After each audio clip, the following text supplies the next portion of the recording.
how to overcome your approach anxiety in 3 simple steps.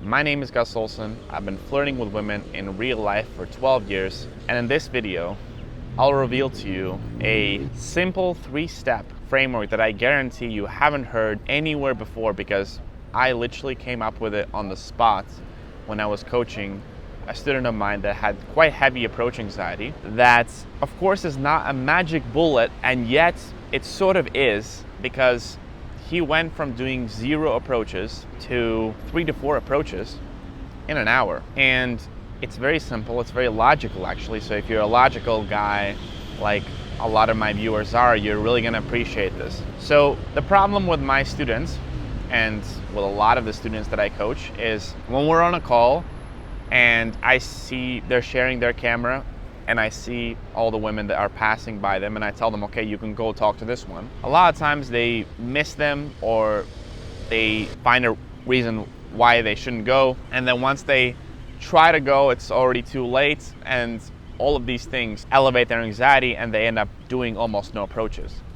So I told this guy, let's break things down and let's take it step by step. So there's actually 3 things that you need to do to make the approach the way I teach you to do the approach. And by the way, as a side note, the way I teach to do approaches in cases where a girl, let's say, is walking, is you let her pass, then you change your direction, then you go towards her, and then you run around her to make 180-degree approach. So you approach in front of her, and that's how you do it. So I told him, okay, so next time I'm gonna tell you to go talk to this girl. You're obviously gonna pass her first, because she's gonna pass you, she's gonna walk towards you. So first step is you have to turn around, right? Because if you don't turn around, there's no possibility you can approach this girl, because she's moving in the other direction. So step 1, turn around. Now,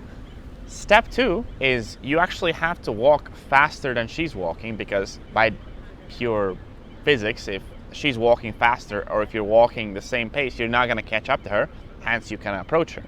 So step 2 is, once you turn around, you have to walk faster than she's walking so you can catch up to her. And then step 3 is you just, in the end, have to do a mini loop and approach this girl in front of her. Now, what I told my students is that maybe you're not able to do step 3 every time, but you definitely have to do step 1 and step 2 every time. Because what was happening with this particular student was that I told him, okay, go talk to this girl, and he wouldn't even turn around. He would give up before turning around. And then I told him, well, if you're not turning around, for sure you're not gonna make an approach. And then he would turn around, but he would walk really slow. And again, I told my student, if you walk super slow, there's no way you can talk to this girl. So at least walk faster. So what ended up happening is that he would turn around, he walked faster than the girl, and then he did the first 2 steps. And then step 3, which was actually the last step to go and talk to this girl, sometimes he managed to do it and sometimes he didn't manage to do it.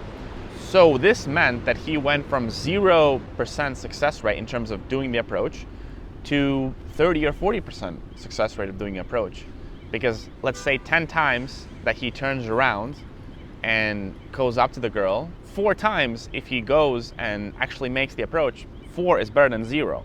This was quite a big learning lesson for him and for me as well, to break things down into simple, sizable chunk of steps that they can repeat. And this was big, because now I told him, look, turning around and walking faster than the girl is 100% in your control. Now, if you talk to her, technically it's also in your control. Obviously, it's a bit more difficult, but turning around and walking towards her, you can do that 100%. So at least give a shot. Give a shot to make the approach. Now, this obviously, once you're able to do approaches, you can translate into other ways, right? So you can do the approach every time, but not every time you might be able to flirt or make the conversation man to woman, flirty. But still, you can at least attempt to make a conversation. So you can use this formula to break things down in different ways.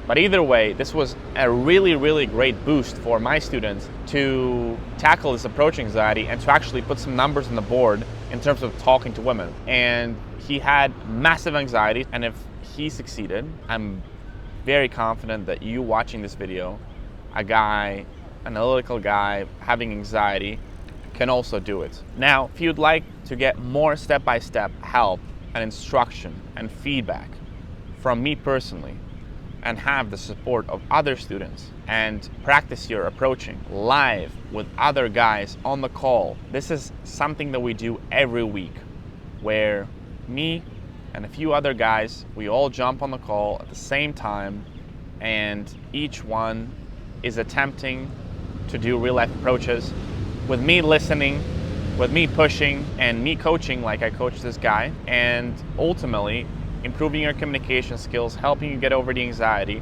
and helping you get dates with amazing women that you make happen. Situations and dates that you make it happen. Not a random app, not an accident, but you by just taking action in real life. If this sounds something of interest to you, check out the first link in the description.